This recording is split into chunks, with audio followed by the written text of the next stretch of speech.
They called me dead weight at the table. My own son, with his mouth full of roast beef and self-importance, leaned back in his chair and said it loud enough for the candles to tremble.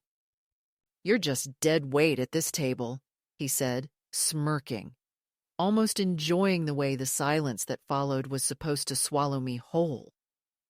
I didn't swallow it. I raised my glass instead, let the wine catch the light, and answered with a voice steadier than I expected. Strange, coming from the heaviest burden I ever carried. The room tensed, forks frozen midair, my daughter-in-law's painted lips twitching, like a curtain caught in a draft, the grandchildren shifting uncomfortably as if I had spoken a foreign language, as if honesty were some rude dialect they'd never learned. Then someone coughed, the subject changed, and I was once again reduced to a ghost seated among the living. That moment, though, stayed with me like a shard under the skin, because it wasn't just a sentence thrown across the table. It was a lifetime compressed into a sneer. I am 81 years old. I live now in a small apartment in a retirement complex, one room and a kitchenette, a balcony where I keep 2 stubborn geraniums that bloom in defiance of everything that has tried to wither me. It is quiet here, quieter than the house I once filled with noise, meals, stories, and sacrifices that I thought would be remembered. My neighbors are widows and veterans, women who worked in factories, men who survived wars, people who carry their lives like folded newspapers, creased, faded, but not forgotten. We greet each other in the hallways, but mostly we keep to ourselves. I like it that way. I used to think silence was a punishment, but after decades of being drowned out by sharper voices, I have come to understand it as a blessing. Still, sometimes when the dusk falls and the lights in other apartments blink on, I hear the echo of that sentence, dead weight, and it makes me wonder how a woman who once carried so much, built so much, gave so much, could ever be mistaken for a burden. When I look back, I see the road that led to that supper table as paved with small compromises, each one so minor at the time, each one disguised as love, as duty, as what mothers are supposed to do. I never thought I was erasing myself. I only thought I was making room. Room for my husband's ambitions. Room for my children's comforts. Room for the endless needs that sprout in a household like weeds. I had a career once, small and modest, but mine. I worked as a seamstress in a little shop, the kind that doesn't exist anymore, where women brought in dresses to be mended, curtains to be hemmed, uniforms to be pressed into order. My hands were always busy, and the sound of the sewing machine was my own kind of heartbeat.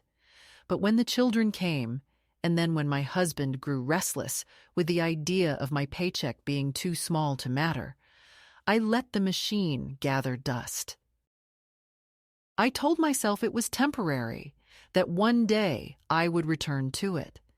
But days turned into years, and the hum of my own making was replaced by the hum of refrigerators, washing machines, and the drone of expectations.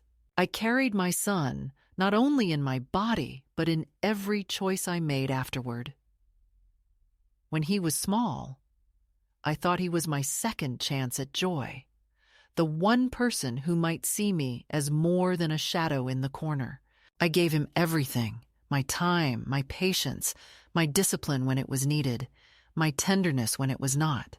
I remember sitting in the dark of his room when he was 7, holding him after a nightmare, whispering into his hair that no monster would ever touch him while I was alive. He believed me then. Perhaps that was my mistake, raising a child to believe I was invincible, because invincible people are not allowed to grow old, not allowed to weaken, not allowed to take up space without serving a purpose. By the time he reached adulthood, I had bent so many times that my back never quite straightened.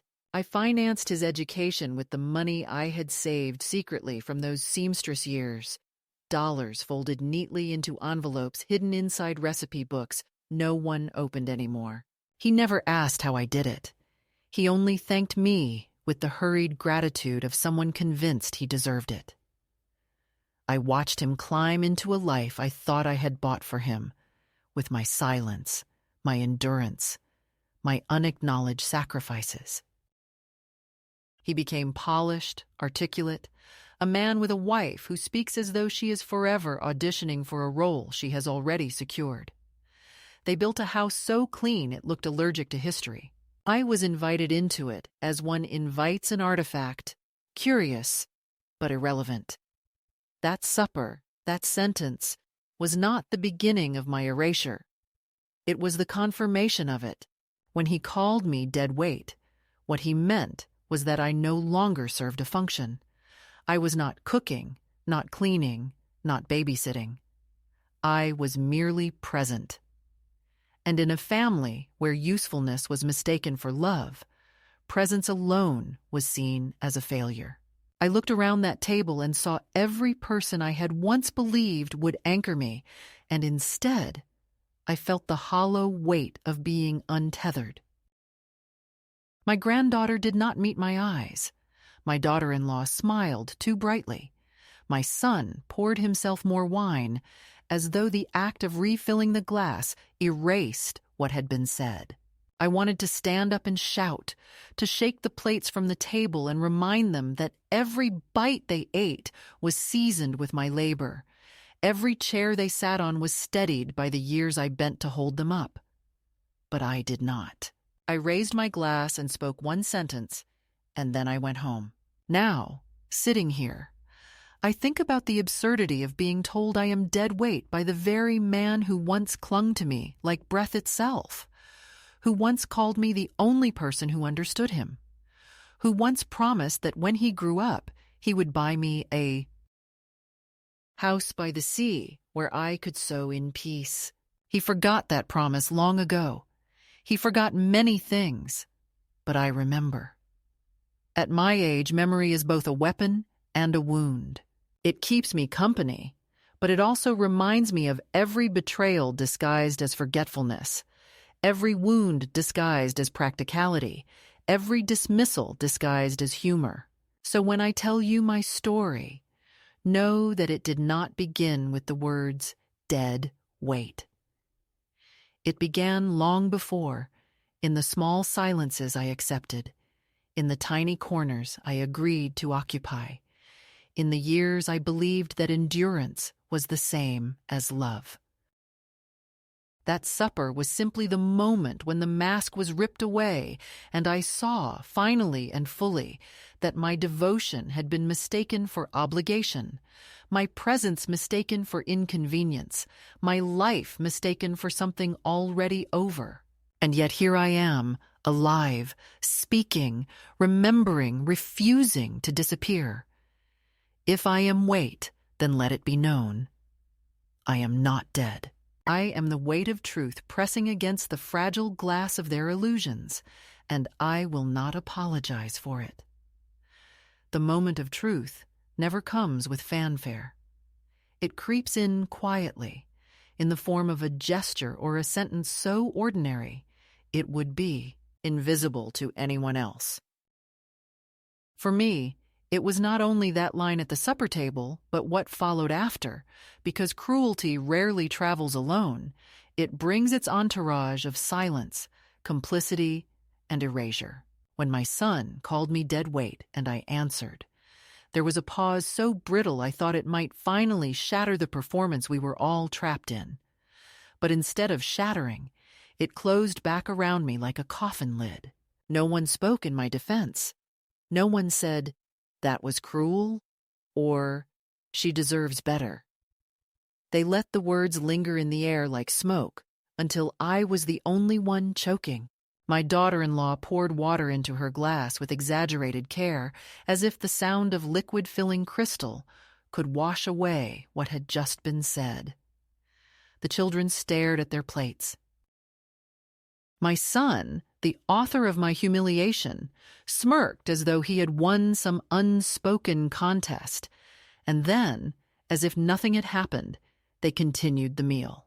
That was the moment when I understood, not guessed, not feared, but understood with a clarity sharp enough to cut flesh, that I was no longer considered family. I was an accessory, an outdated piece of furniture too heavy to move but too inconvenient to keep. After dessert, which I had baked, a cherry pie with a lattice top just like the one my own mother taught me to make when I was 12, my daughter-in-law suggested, in her breezy way, that I should take some home with me. "It'll last you the week," she said, as though I were a widow on rations, not the woman who had fed her husband through every exam, every heartbreak, every fever. She wrapped the slices in foil and placed them in a plastic bag, careful not to get her manicure smudged, and handed it to me as though she were offering charity. I accepted it with the same false smile I had learned to wear decades ago, the one that hides rage under politeness, the one that tells people what they want to believe, that I am grateful, harmless, resigned.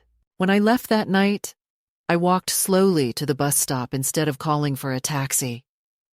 It was cold, the kind of damp air that seeps into your bones and reminds you of every year you've carried. I clutched the pie in my hands like a relic, but inside I knew it wasn't food I was carrying. It was the weight of being unwanted, the sharp realization that I had been uninvited from my own life. The next morning, I waited for the phone to ring. Old habits die hard, and I thought perhaps he would call, perhaps he would soften. Perhaps there would be some apology delivered in that clipped, businesslike tone of his, something that could pass for remorse if you squinted. The phone did not ring. By evening, I tried to convince myself he was busy, that life is crowded with errands and responsibilities. But the silence stretched on for days, and in that silence, I could hear the echo of his words louder than any apology could have been. I was not dead weight only at that table. I was dead weight in his life. He had carried me in name only, not in memory, not in gratitude, not in love. The real catalyst came a week later when I received a letter in the mail. It was from my son, written on thick paper with the family's embossed address at the top, as though formality could lend dignity to cruelty. The letter was not an apology. It was a justification, a treatise on practicality dressed up as concern. He wrote that perhaps I should consider selling my small apartment and moving closer to them so that logistics would be easier. He emphasized that at my age, it was not wise to be independent, that support systems were necessary, that I should think about not being a burden. He used that word again, as though he had tasted it on his tongue at supper, and now wanted to savor it in ink. He even included pamphlets for assisted living facilities in their neighborhood, glossy brochures with smiling women playing bingo under fluorescent lights. He wrote that this would make things easier on everyone, that it would be simpler. Easier for whom? Simpler for whom? The letter was not an invitation. It was an eviction notice from the role of mother and grandmother, repackaged as rational planning. I sat with that letter for a long time. I read it once, twice, then a third time, trying to find the sentence that would betray some hidden tenderness. There was none. Every word was chosen to sound reasonable, every phrase carefully balanced between false kindness and sharp dismissal. And that was when it became clear to me. The supper table had not been an accident, not a careless moment of temper. It had been a declaration, and this letter was the follow-through. They were planning a future without me, except as an obligation to be managed. I was not being included, I was being relocated, like furniture too heavy for the living room. I folded the letter back into its envelope and placed it in a drawer. I didn't cry. I thought I might, but instead, I felt a cold stillness settle over me, the kind that comes not from grief, but from recognition. Recognition is sharper than grief. It cuts away the illusions and leaves you with something harder, something permanent. That letter was the catalyst, because it made me realize that my son was not going to change, that there would be no apology, no sudden flash of awareness in which he would remember the nights I carried him through fevers, the mornings I rose early to pack his lunches, the afternoons I sat sewing his torn shirts so he could walk into school looking like someone cared for him. Those memories belonged only to me now. He had erased them in service of the life he thought he had built by himself. The next day, I took the pie from the refrigerator. It had grown stale, the crust soggy, the cherries darkened into something bitter. I opened the foil, looked at it for a long time, then dropped it into the trash. It was a small act, but it felt like something breaking loose inside me, like a knot beginning to untangle. For decades, I had consumed what they gave me, swallowed the scraps of recognition, accepted the crumbs of affection, convincing myself they were enough. But the letter, the pie, the supper, they revealed the truth I could no longer ignore. I was not family to them, not really. I was a responsibility they resented, a shadow they wished would move out of the frame. That was the day I stopped waiting for the phone to ring. That was the day I stopped checking the mailbox for something warm. That was the day I began, quietly, to imagine a life where I was not begging for a seat at their table. The catalyst was not his insult or even his silence. It was the realization that their rejection was not a mistake. It was intentional. And once you see intention clearly, you cannot unsee it. What follows betrayal is never thunder, not right away. It is drizzle. It is fog. It is the slow erosion of warmth until you realize you are living inside a kind of permanent winter. After the letter, after the supper, I thought perhaps the wound had already been delivered in its entirety, that nothing more could be taken from me. But cruelty is rarely a single strike. It prefers the slow method, the carving away of small pieces, until one morning you look down and do not recognize what remains of yourself. That was how it unfolded. Not with another insult shouted across a table, not with another cruelly formal letter, but with the ordinary rhythm of days in which my absence was quietly rehearsed until it became routine. The first sign was the family group messages. I had been part of them mostly in silence, reading the chatter about schedules and school events, the forwarded photographs of vacations I was never invited to, the recipes shared between my daughter-in-law and her friends. Occasionally, I would type something, a short blessing, a memory, a compliment on how tall the children were growing, but the responses always came back, delayed, curt, or ignored. One day I realized the notifications had stopped. At first I thought it was my phone, that perhaps I had accidentally muted the group, but when I asked my neighbor's grandson to look, he told me gently that no, I had not muted them. I had been removed. There was no announcement, no explanation, just deletion, as though my presence in their digital life had been an error quietly corrected. It was such a small thing, but it felt larger than any argument, larger than any quarrel, because it meant that in their eyes, I no longer even occupied the space of background noise. I was erased without acknowledgement. Then came the holidays. For years I had prepared for them weeks in advance, baking pies, ironing tablecloths, bringing out the ornaments that had survived decades of handling, even sending little packages of knitted scarves or homemade jams to the children.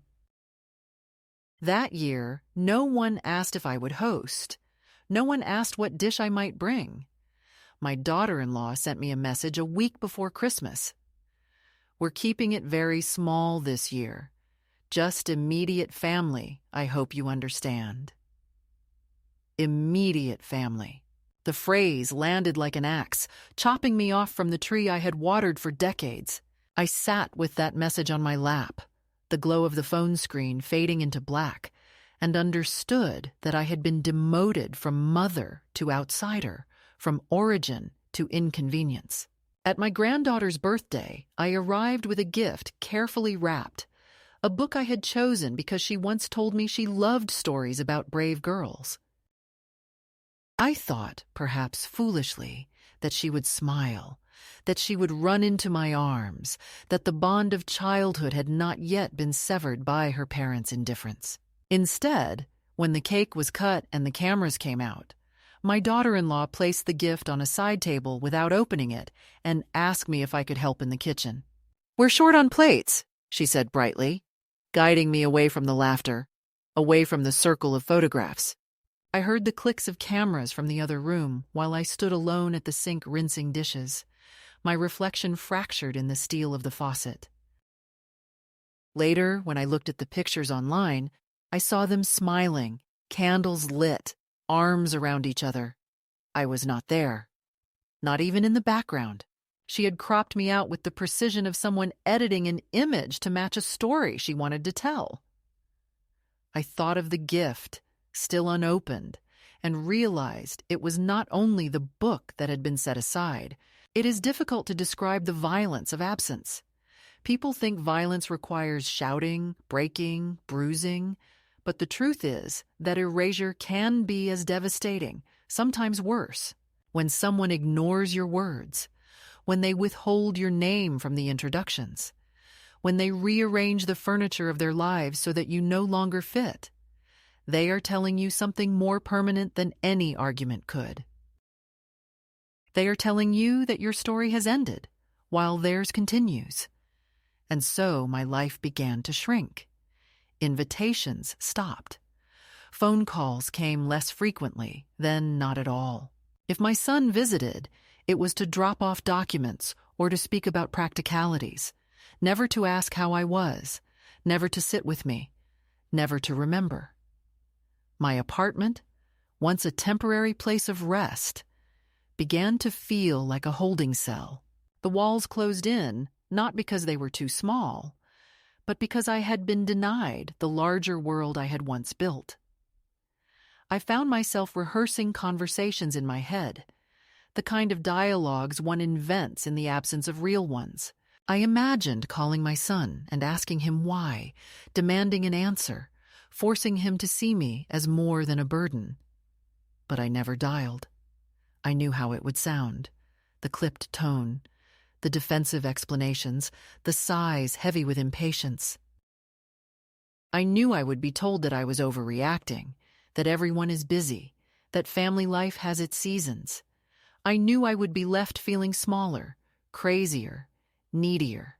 And so I swallowed the words, let them rot inside me like spoiled fruit, and smiled when neighbors asked how my family was doing.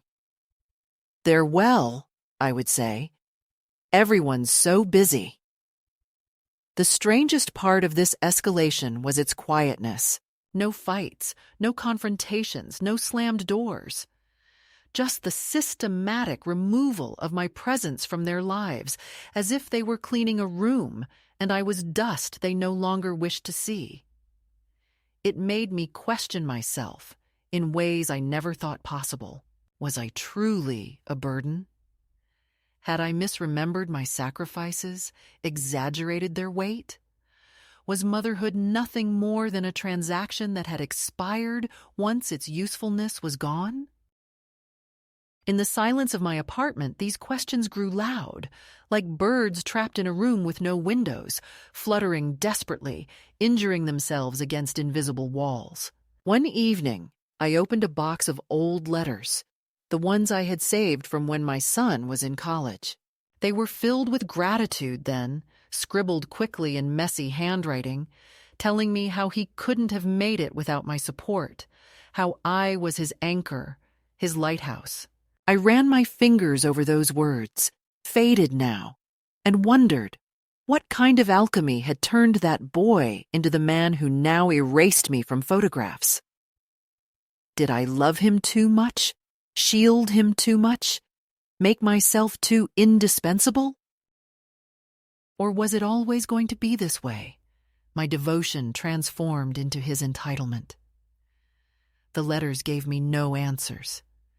They only confirmed that I had not imagined the love I once received, and that somehow its memory had curdled into indifference. The escalation was not dramatic, and perhaps that is why it hurt more. There was no single event I could point to, no scene I could replay to others as proof. It was death by 1,000 omissions. The empty chair at their table, the silence of my phone, the unopened gift, the cropped photographs. Each omission whispered the same sentence: "You are no longer needed." And yet I remained alive, breathing, remembering, aching. That ache became my companion, not sharp enough to kill, not dull enough to ignore, but constant, like a tooth that will not stop throbbing. It was in this slow erasure that something inside me began, almost imperceptibly, to shift. Because when you are denied recognition long enough, you either vanish or you begin to see yourself without their mirrors. I did not yet know what I would do, but I knew I could not continue as I had. The escalation was not only their cruelty, it was also the beginning of my awakening. The shift did not arrive with a plan, not with boldness or declarations, but with something quieter, almost accidental, like the sound of a lock turning slowly after years of rust. It began one evening when I found myself unable to sit in the silence of my apartment any longer, the walls pressing in, the memories pressing harder. I opened the drawer where I had hidden my son's letter, the one suggesting I move into assisted living, and I held it in my hands, turning it over as if some hidden code might appear under the lamplight. There was nothing new in the words, only the same sterile reasoning, the same suggestion that I remove myself from the life I had given him, as though I were clutter in a room he wished to redecorate. I wanted to tear it up, to shred it into pieces so small they could never be reassembled, but instead I folded it carefully and placed it back in the drawer, because destruction, I realized, would still mean it mattered. What I needed was not destruction, but replacement. Some new gesture that belonged entirely to me. That was when I turned to the box of old letters again, the ones written by my son in his younger years, his words once so full of warmth. I read one in particular, written during his first year of college, when he confessed to feeling lonely, frightened, overwhelmed, and thanked me for being his anchor, his safe harbor. Those words, once a balm, now burned like acid.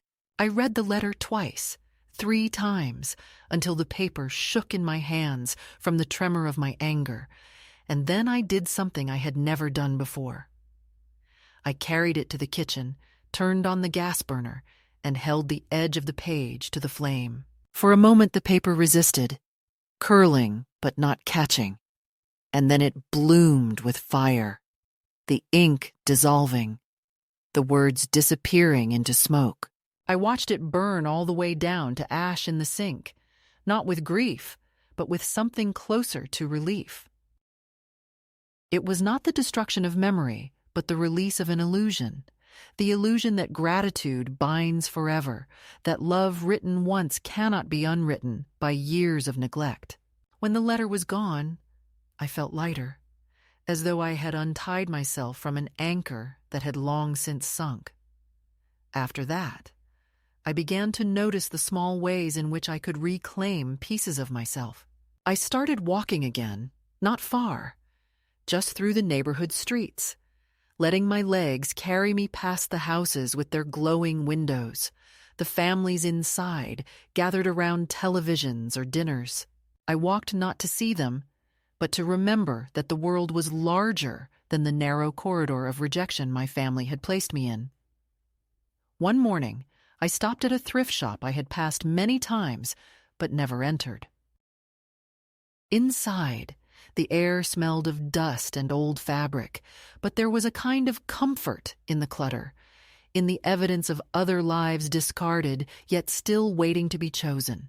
I found a wool scarf in a deep plum color, softer than anything I owned, and for a moment I hesitated, thinking of the expense, of the impracticality. But then I reminded myself that for years I had bought gifts for others, spent money on birthdays, on clothes for grandchildren who rarely thanked me, on dinners for a family that never invited me back. This time I would spend a few dollars on myself. I wrapped the scarf around my neck as I walked home, and though no one else noticed, to me it felt like wearing proof that I still belonged to myself. Another evening, I took out the old sewing machine that had sat idle in the corner of my apartment for years. The dust was thick on its body, the thread brittle on its spool, but as I wiped it clean, I felt a faint echo of the woman I had once been, the one who stitched late into the night to keep her children clothed, the one whose hands could turn torn fabric into something whole again. I set it on the table, plugged it in, and pressed the pedal. At first it sputtered, hesitant. Then it found its rhythm, the needle-piercing fabric, with a sound I had not heard in decades. I fed a scrap of cloth through, not to mend, not to create something for someone else, but simply to hear that hum again, to remind myself that I could still make. The finished square of fabric was crooked, uneven, useless, but I kept it. It was not a product, it was a declaration. In those days, I also began to change the way I thought of my apartment. Until then, it had felt like a holding pen, a waiting room for the forgotten. But slowly, I began to see it differently. I rearranged the furniture, moved the chair to face the balcony where the afternoon light fell warmest, bought a small plant, and placed it by the window, not because I expected it to thrive, but because I wanted the possibility of growth near me. I started cooking for myself again, not just heating leftovers or assembling scraps, but cooking with intention, making soups that filled the room with aroma, baking bread that left my hands dusted with flour. Cooking for one can feel like proof of loneliness, but for me, it became proof of presence. Each bowl of soup, each loaf of bread, was a reminder that I deserved to be nourished by my own effort. The true midpoint, though, was not in burning the letter or buying the scarf or sewing again. It came in a single realization, one that grew so slowly I almost didn't notice it. I had spent my entire life waiting for recognition from others, waiting to be seen as worthy by the very people who benefited from my invisibility. And now, for the first time, I was beginning to ask whether I could see myself without their permission. The thought frightened me, because it meant giving up the last hope that they might change, that one day my son would look at me with the gratitude of that boy who once wrote me letters. But it also excited me, because it meant freedom. If I no longer waited for their recognition, then their rejection no longer defined me. One night, I stood at the balcony, the plum scarf around my shoulders, and watched the city lights flicker in the distance. For years, those lights had symbolized lives I was excluded from, households filled with noise and belonging. But that night, I saw them differently, as proof of multiplicity, of countless existences unfolding at once, and mine among them. I was not the leftover, not the remainder, not the dead weight. I was a woman with breath still in her lungs, hands still capable of making, a heart still capable of deciding. I whispered it aloud to no one and everyone. I am still here. The words startled me with their solidity. They did not sound like a plea. They sounded like a vow. If the midpoint was the quiet stirring of a woman remembering she still had a self, then the second escalation was the proof that freedom never comes without resistance, that the past will not let go simply because you have begun to release it. When I burned that letter, when I bought that scarf, when I turned the hum of my old sewing machine into a sound of defiance rather than obligation, I believed, perhaps naively, that the worst was behind me, that my family had already said the cruelest things they could say, and now the silence would settle into permanence, leaving me to live out my days with a kind of resigned independence. But silence has a way of shifting. It can be absence, yes, but it can also be strategy. And what I discovered was that their absence was not only neglect, but preparation, that their return would not be tender, but transactional, and that the test of my strength was not whether I could endure their rejection, but whether I could resist their attempts to reclaim me on their terms. It began with a letter, not from my son, but from my eldest grandchild, the only one who had ever seemed to see me as more than a figure in the background. The envelope was thin, the handwriting awkward, slanting to the right as if the words were hurrying to escape his hand. He wrote that he missed me, that the house felt colder without me, that no one talked about me, but he could tell my absence was a wound even if no one admitted it. He asked where I was, if I was safe, if I was angry. He told me he thought about the afternoons we had once spent together in my kitchen, him with crayons scattered across the table, me guiding his hand as we drew birds on scraps of paper. He reminded me that I had once told him crows were cleverer than people thought, and he wrote, "I never forgot that, Grandma." The letter was short, almost clumsy, but it pierced me more deeply than any insult, because it was proof that someone had noticed, that someone had cared enough to ask, that my existence had not gone entirely unseen. I read it again and again, each time feeling both the warmth of connection and the ache of loss, because I knew what he wanted was impossible. He wanted me back in that house, back at that table, back in the role I had been ejected from, and I could never return. I folded the letter carefully and placed it in the drawer beside the ashes of his father's words. 2 generations speaking to me from opposite sides of love and indifference. Not long after that, there was a knock at my door. It was not my son, but a man in a suit, the kind of man who carries other people's voices in his briefcase. He introduced himself as a lawyer representing my son and daughter-in-law, and he spoke in that oily, careful tone of someone who thinks civility is a substitute for respect. He said my family was deeply concerned about me, that they wanted to ensure I was protected and well cared for, and he slid across the table a stack of papers I had not asked for. Power of attorney, estate planning, medical directives, all dressed in the language of responsibility, but reeking of control. I sat very still as he spoke, my hands folded in my lap, listening to him describe in legal terms how my autonomy might be signed away. I asked him if my son had instructed him to speak to me like I was incapable of understanding, and he blinked, surprised, as though the idea that I could hear through the varnish of his words had not occurred to him.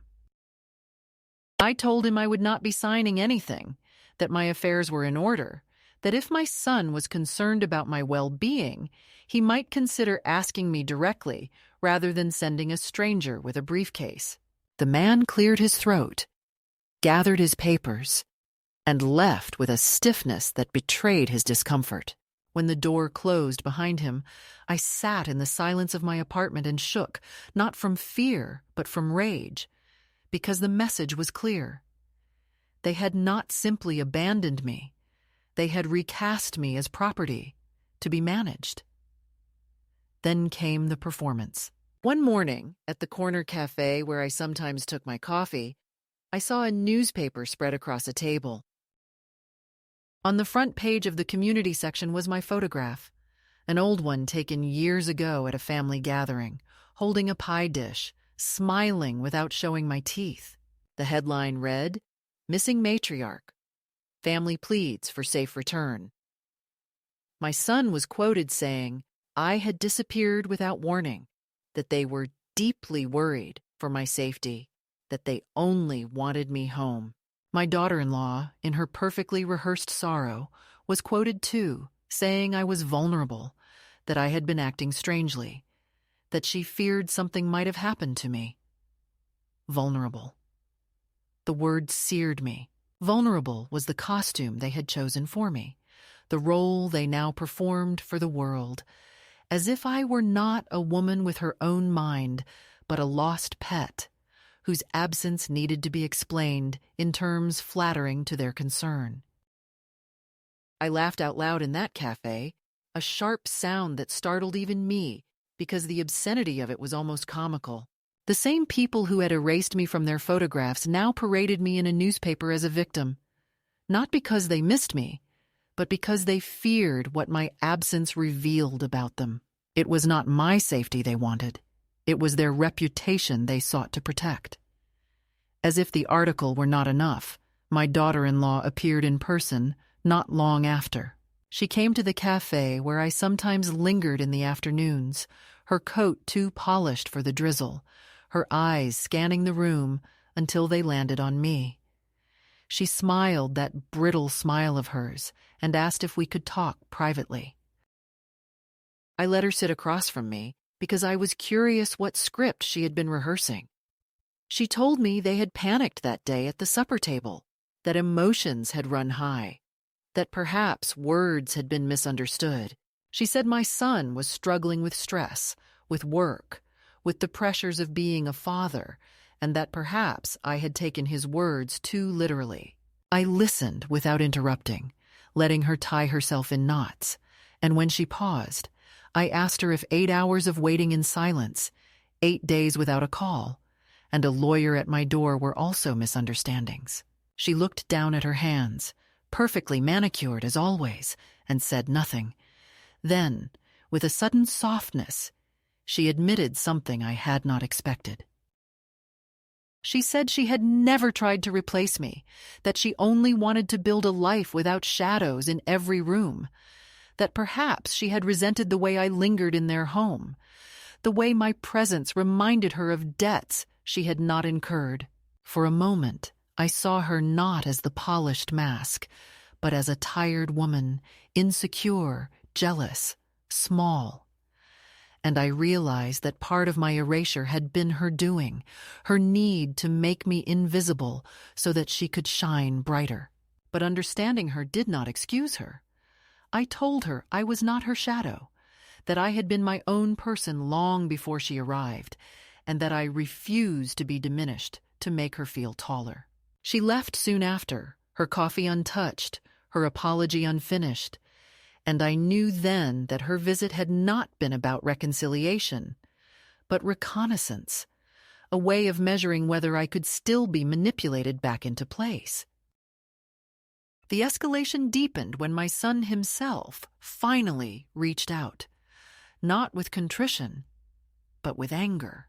He called one evening, his voice sharp, accusing me of cruelty for disappearing, of selfishness, for ignoring his attempts to include me in decisions about my future.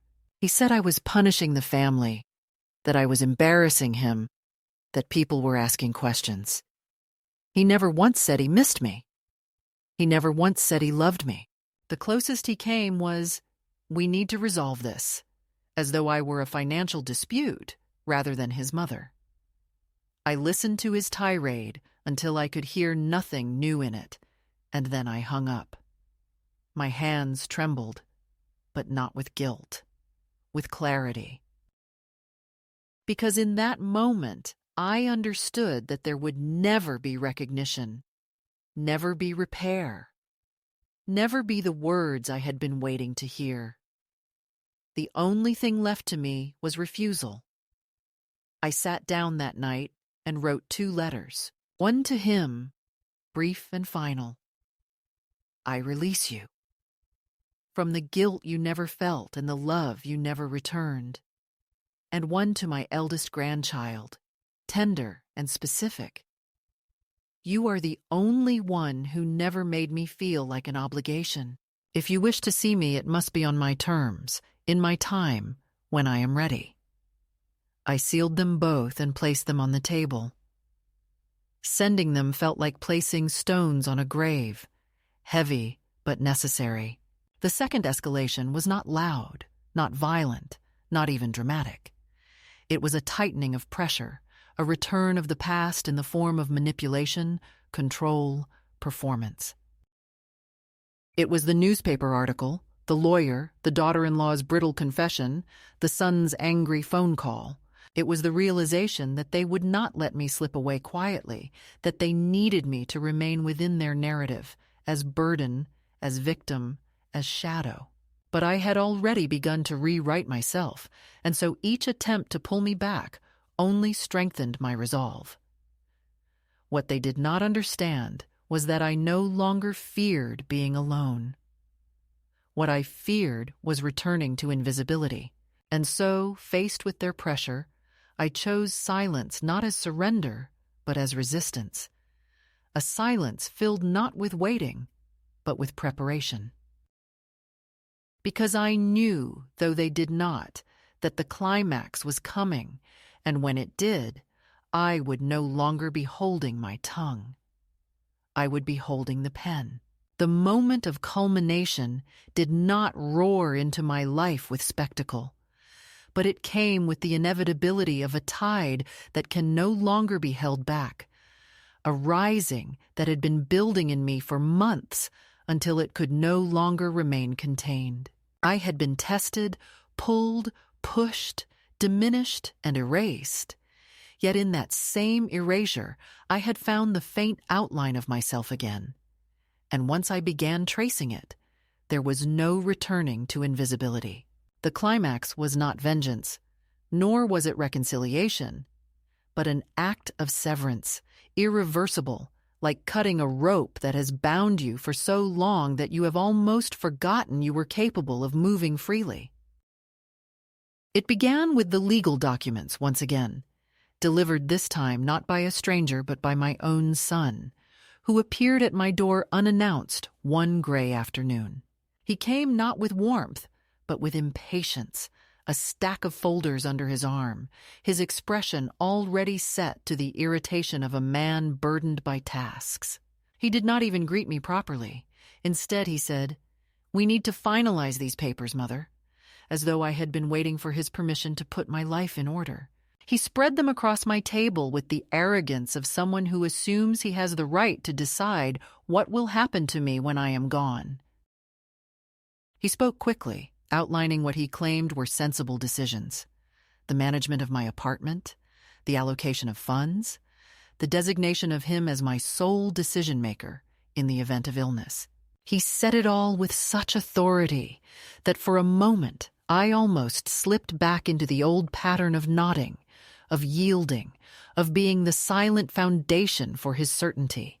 But then I remembered the pie thrown into the trash, the group chat where I had been erased, the photographs cropped to exclude me, the lawyer at my door, the newspaper article that painted me as a missing woman rather than a living one, and something in me hardened like cooled steel. I told him to sit down. He blinked, surprised by the firmness in my voice, but he sat. I gathered the papers, every last one, and slid them back across the table toward him. I told him I would not be signing anything, not now, not ever, and that my life was not a ledger to be managed by his convenience. He began to protest, his voice rising, telling me I was being unreasonable, paranoid, difficult. I let him speak, let him wear himself out on his own anger, and when he finally paused for breath, I told him calmly that I had already taken care of everything. I told him that my will had been rewritten, that my affairs had been settled without his involvement, that every choice had been made by me alone. I watched the color drain from his face, a mixture of shock and outrage, because in that moment he realized that the power he had been circling for months was gone. But it was not enough to tell him. I needed to act in a way that could not be undone. So I rose, went to my desk, and brought out the envelope I had prepared weeks earlier. Inside was a copy of my new will, not the original, but enough to make my point. I handed it to him and told him to read. He unfolded it with trembling hands, scanning the lines quickly, and I saw his jaw clench when he reached the section that mattered most. Everything I owned, modest as it was, the apartment, the savings, the heirlooms, was to be left directly to my granddaughter, bypassing him entirely. I had written a note to her in my own handwriting, tucked into the documents, explaining that she had been the only one to see me when the rest of them had chosen blindness. I told my son that this was not punishment, but liberation, that I had carried him long enough and I refused to let him carry me in resentment. He stared at me then with a fury I had never seen in his eyes before, not even as a child.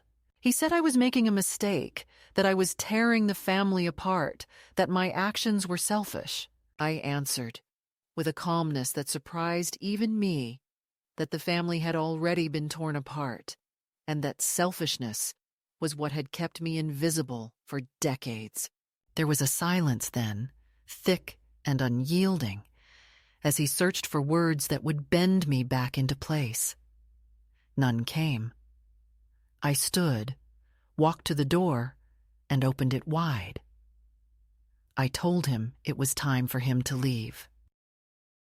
He hesitated, as if he could not quite believe I was expelling him from a space he had always assumed was his to enter. But when he saw that I would not waver, he gathered his papers, shoved the copy of the will back into its envelope, and walked past me without another word.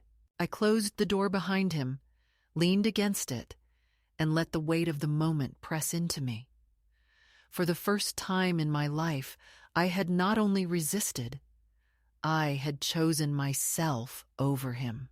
That night, I poured a glass of wine, sat at the balcony with the plum scarf around my shoulders, and allowed myself to breathe without apology.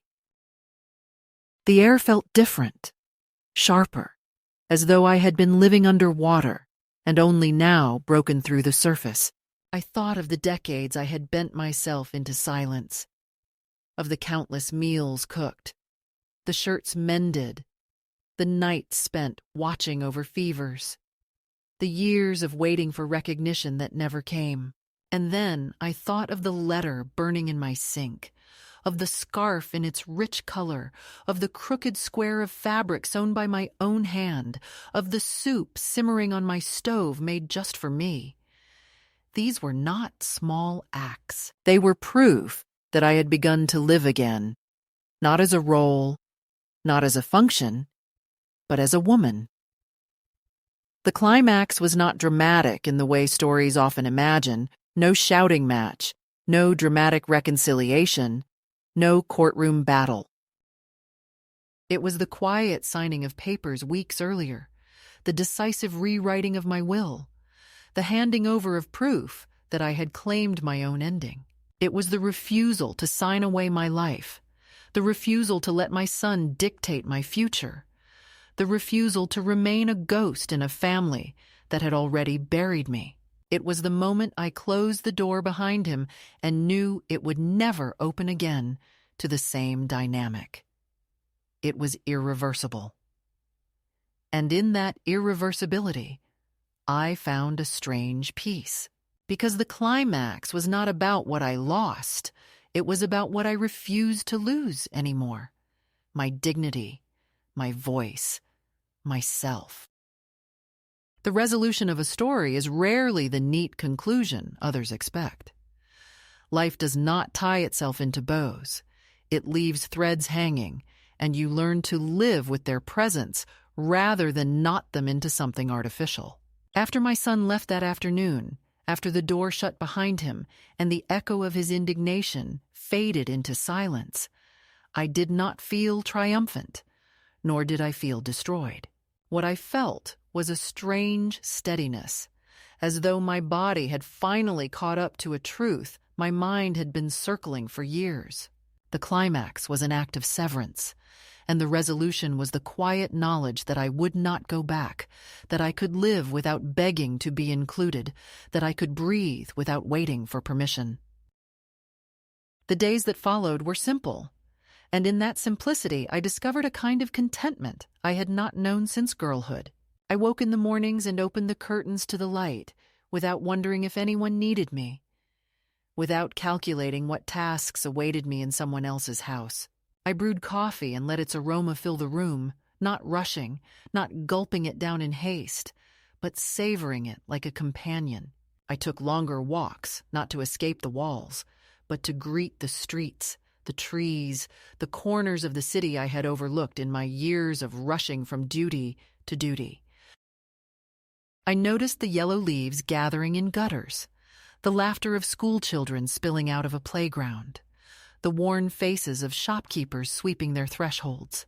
It was as if the world had always been there, waiting for me to remember that I belonged to it as much as anyone else. I began attending a poetry circle at the community center. At first, I went only to listen, sitting in the back as others read their verses, words trembling out of them like secrets too fragile to speak in ordinary conversation. Then, one evening, the organizer asked if I wanted to share. I shook my head, but when I went home that night, I found myself writing lines in a notebook I had kept unused for years.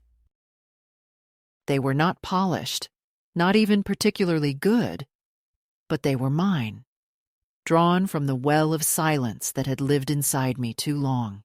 When I finally read them aloud weeks later, my voice shaking, the small circle of listeners clapped softly, not out of obligation, but out of recognition. And for the first time in decades, I felt not invisible, but seen. I bought a yellow blouse one afternoon, a color I would never have dared to wear in my younger years. Too bright, too loud, too demanding of attention. I wore it to the circle the following week, and one of the women smiled and said it suited me. The compliment was simple, but it landed with a force I had not expected. To be told I suited brightness, after so many years of being told, subtly, persistently, that my role was to dim myself, felt like being handed a key to a door I had forgotten, was even locked.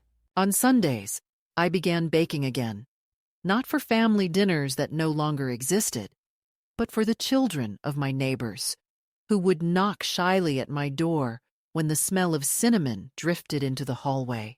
I gave them slices of cake and listened to their chatter, and in their eyes I saw none of the judgment that had so long shadowed me.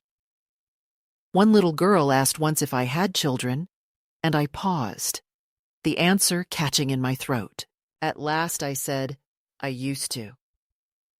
Now I have stories. She nodded as though that were answer enough and ran off down the hall with her slice of cake. Her acceptance taught me something my own family never had, that worth is not measured in roles fulfilled, but in presence offered. I keep my son's letter in the drawer still, alongside my grandchild's, not because I cannot throw them away, but because they remind me of the two roads that family can take, one of dismissal and control, and one of tenderness and recognition. I do not hate my son. Hatred requires too much energy, too much attachment. What I feel is distance, the kind of distance that cannot be crossed because it was dug too deep by years of erasure. I no longer wait for his call, no longer rehearse conversations that will never happen. Instead, I have allowed the silence between us to become what it always wanted to be: final. When I sit now on my balcony in the evenings, the city lights twinkling like scattered jewels, I no longer see myself as excluded from them. I see myself as part of the same constellation of lives, each flickering on its own terms, each carrying its own weight. I whisper sometimes, softly, not out of desperation, but out of gratitude. I am still here. It is no longer a vow, no longer a defiance. It is simply the truth. And if another woman, somewhere, hears these words and feels the familiar ache of being diminished, erased, or dismissed, let her know this: your story is not over when they stop seeing you. It is only beginning when you begin to see yourself.